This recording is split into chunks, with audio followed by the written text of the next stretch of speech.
حضرت صلی اللہ علیہ وسلم لوگوں میں بیٹھے ہوئے ان سے باتیں کر رہے تھے۔ اتنے میں ایک دیہاتی آپ صلی اللہ علیہ وسلم کے پاس آیا اور پوچھنے لگا کہ قیامت کب آئے گی۔ آپ صلی اللہ علیہ وسلم اپنی گفتگو میں مصروف رہے۔ بعض لوگ کہنے لگے کہ آپ صلی اللہ علیہ وسلم نے دیہاتی کی بات سنی لیکن پسند نہیں کی، اور بعض کہنے لگے کہ نہیں بلکہ آپ نے اس کی بات سنی ہی نہیں۔ جب آپ اپنی باتیں پوری کر چکے تو میں سمجھتا ہوں کہ آپ صلی اللہ علیہ وسلم نے یوں فرمایا کہ وہ قیامت کے بارے میں پوچھنے والا کہاں گیا؟ اس نے کہا، حضور صلی اللہ علیہ وسلم میں موجود ہوں۔ آپ نے فرمایا کہ جب امانت اٹھ جائے تو قیامت ہونے کا انتظار کر۔ اس نے کہا، ایمانداری اٹھنے کا کیا مطلب؟ آپ صلی اللہ علیہ وسلم نے فرمایا کہ جب حکومت کے کاروبار نالائق لوگوں کو سونپ دیے جائیں تو قیامت کا انتظار کر۔ صحیح بخاری۔ بسم اللہ الرحمن الرحیم۔ ایک سفر میں جو ہم نے کیا تھا، حضرت صلی اللہ علیہ وسلم ہم سے پیچھے رہ گئے، اور آپ صلی اللہ علیہ وسلم ہم سے اس وقت ملے جب عصر کی نماز کا وقت پہنچا تھا۔ ہم جلدی وضو کر رہے تھے، بس پاؤں کو خوب دھونے کے بدل ہم یوں ہی سا دھو رہے تھے۔ یہ حال دیکھ کر آپ صلی اللہ علیہ وسلم نے بلند آواز سے پکارا، دیکھو ایڑیوں کی خرابی دوزخ سے ہونے والی ہے۔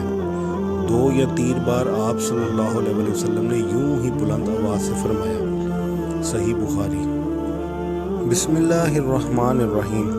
حضرت صلی اللہ علیہ وسلم نے فرمایا، درختوں میں سے ایک درخت ایسا ہے کہ اس کے پتے نہیں جڑتے، اور مسلمان کی مثال اسی درخت کی سی ہے۔ بتاؤ وہ کون سا درخت ہے؟ یہ سن کر لوگوں کا خیال جنگل کے درختوں کی طرف دوڑا۔ عبداللہ رضی اللہ تعالی عنہ نے کہا، میرے دل میں خیال آیا کہ وہ کھجور کا درخت ہے، مگر میں اپنی شرم سے نہ بولا۔ آخر صحابہ نے حضرت صلی اللہ علیہ وسلم سے ہی پوچھا کہ وہ کون سا درخت ہے؟ آپ نے فرمایا، وہ کھجور کا درخت ہے۔ صحیح بخاری۔ بسم اللہ الرحمن الرحیم۔ وہ خطبہ میں فرما رہے تھے کہ میں نے رسول اللہ صلی اللہ علیہ وسلم کو یہ فرماتے ہوئے سنا کہ جس شخص کے ساتھ اللہ تعالیٰ بلائی کا ارادہ کرے اسے دین کی سمجھ عنایت فرما دیتا ہے، اور میں تو محض تقسیم کرنے والا ہوں، دینے والا تو اللہ ہی ہے، اور یہ امت ہمیشہ اللہ کے حکم پر قائم رہے گی، اور جو شخص ان کی مخالفت کرے گا انہیں نقصان نہیں پہنچا سکے گا، یہاں تک کہ اللہ کا حکم قیامت آ جائے اور یہ عالم فنا ہو جائے۔ صحیح بخاری۔ بسم اللہ الرحمن الرحیم۔ رسول اللہ صلی اللہ علیہ وآلہ وسلم کا ارشاد ہے کہ حسد صرف 2 باتوں میں جائز ہے۔ ایک تو اس شخص کے بارے میں جسے اللہ نے دولت دی ہو اور وہ اس دولت کو راہ حق میں خرچ کرنے پر بھی قدرت رکھتا ہو، اور ایک اس شخص کے بارے میں جسے اللہ نے حکمت سے نوازا ہو اور وہ اس کے ذریعے سے فیصلے کرتا ہو، اس حکمت کی تعلیم دیتا ہو۔ صحیح بخاری۔ بسم اللہ الرحمن الرحیم۔ میں تم سے ایک ایسی حدیث بیان کرتا ہوں جو میرے بعد تم سے کوئی نہیں بیان کرے گا۔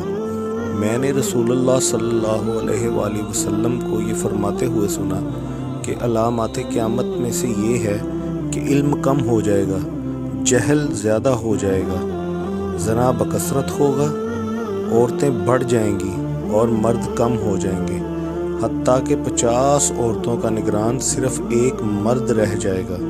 صحیح بخاری۔ بسم اللہ الرحمن الرحیم۔ انہوں نے عرض کیا، یا رسول اللہ صلی اللہ علیہ وسلم، قیامت کے دن آپ کی شفاعت سے سب سے زیادہ سعادت کسے ملے گی؟ تو رسول اللہ صلی اللہ علیہ وسلم نے فرمایا، اے ابو ہریرہ، مجھے یقین تھا کہ تم سے پہلے کوئی اس کے بارے میں مجھ سے دریافت نہیں کرے گا، کیونکہ میں نے حدیث کے متعلق تمہاری حرص دیکھ لی تھی۔ سنو، قیامت میں سب سے زیادہ فیض یاب میری شفاعت سے وہ شخص ہوگا جو سچے دل سے یا سچے جی سے لا الہ الا اللہ کہے گا۔ صحیح بخاری۔